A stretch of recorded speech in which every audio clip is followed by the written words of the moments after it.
महाराष्ट्रातल्या कृषी वीज पंपांची 48,000 कोटीची थकबाकी असल्याचा नवा शोध देवाभाऊनी लावलेला आहे। हा एक मोठा घोटाळा आहे। याचं कारण गेली अनेक वर्ष महाराष्ट्राचं ऊर्जा खातं आणि त्या ऊर्जा खात्याच्या अंतर्गत येणारे महापारेषण असेल, महाजनको असेल, महानिर्मिती असेल, त्या सगळ्या कंपन्या त्यांच्याच नेतृत्वाखाली काम करताना दिसत आहेत। आणि ही जी थकबाकी आहे, ही थकबाकी म्हणजे इतर क्षेत्रामध्ये जी काय विजेची चोरी होते त्या वीज चोरीचा हिशोब लागत नाही, शेतकऱ्याच्या नावावर टाका, अशा पद्धतीचा हा सगळा हिशोब आहे। कारण शेतकऱ्याला हॉर्स पॉवरवर म्हणजे अंदाजाने वीज दिली जाते, म्हणजे जे इतर वापरत नाहीत ती उरलेली सगळी वीज शेतकऱ्याच्या नावावर टाकायची, चोऱ्या सगळ्या शेतकऱ्यांच्या नावावर खपवायच्या आणि शेतकऱ्यांनी एवढी एवढी वीज वापरली असं रेकॉर्ड तयार करायचं, असं गेली अनेक वर्ष चालू आहे। देवाभाऊ जेव्हा महाराष्ट्राचे उपमुख्यमंत्री होते, ऊर्जा खातं त्याही वेळा त्यांच्याकडेच होतं। मी एकदा त्यांना भेटलेलो होतो आणि त्यांना विनंती केली की आमचे शेतकऱ्यांची काही थोडीफार त्यावेळी दुष्काळ सदृश परिस्थिती होती, थोड्याफार थकबाकी राहिल्या आहेत, विशेषतः मराठवाड्यातल्या आणि विदर्भातल्या। कारण पश्चिम महाराष्ट्रातल्या लिफ्ट योजना असतील किंवा पश्चिम महाराष्ट्रातला बागायतदार शेतकरी असेल किंवा उत्तर महाराष्ट्रातला नाशिक नगरचा शेतकरी असेल, त्यांना नियमित वीज बिल भरावंच लागतं।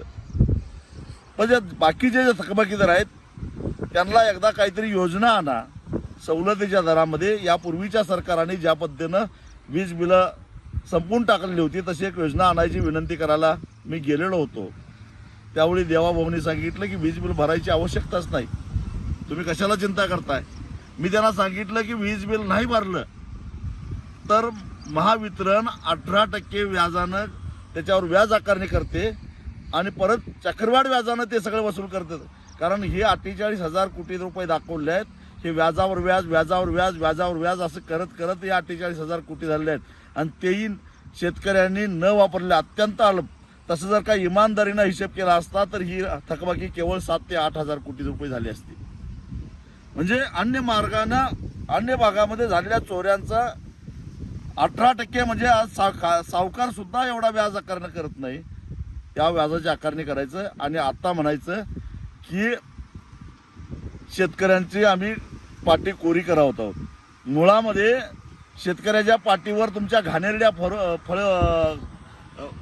खडून तुम्हीच लिहिलेलं आहे, तुम्हीच घाण केलेली आहे आणि त्यामुळं शेतकऱ्याची पाठी स्वच्छ करून द्यायची जबाबदारी तुमची आहेच। पण नाव शेतकऱ्यावर घालू नका, कारण अनेक घोटाळे, जसं 40-42 हजार कोटीचा शक्तीपीठ महामार्ग 1,10,000 कोटीला करायचा आणि त्यातनं पैसे काढायचे, त्याच पद्धतीनं शेतकऱ्यांचे 48,000 कोटी रुपये माफ केले असं सांगायचं आणि त्याच्यामध्ये सगळ्या ॲडजस्टमेंट करायच्या, याची पहिल्यांदा चौकशी झाली पाहिजे अशी माझी मागणी आहे। 2 वर्ष झालं सरकारनं 7.5 HP पर्यंतची वीज मोफत केलेली आहे आणि ही जी थकबाकी देवाभाऊ म्हणतात ते त्याच्या आधीची व्याजावर व्याज, व्याजावर व्याज, व्याजावर वाढत चाललेली ही पाटी कोरी करताय, म्हणजे शेतकऱ्यावर काही उपकार करत नाही। या ॲडजस्टमेंटची खरं तर चौकशी व्हायला पाहिजे। कारण हा सारा घोटाळा काय, तुम्ही शेतकऱ्याला दिवसा वीज द्यायच्या नावाखाली जे कुसुम योजना आणि अन्य योजनेच्या माध्यमातून जे सोलर प्रकल्प राबवलेले आहेत, त्यासाठी खरेदी केलेले सोलर पॅनेल त्याची खरी किंमत किती आहे आणि ते महावितरण महापारेषणच्या महाजनकोच्या माध्यमातून कितीला खरेदी केल्यात, याची चौकशी झाली पाहिजे। आणि ही सगळी चौकशी झाली तर ज्या 70,000 कोटीच्या सिंचन घोटाळ्याचा गाजावाजा करून देवाभाऊंनी 2014 साली सत्ता हस्तगत केली, त्याच्यापेक्षाही मोठा घोटाळा बाहेर आल्याशिवाय राहणार नाही।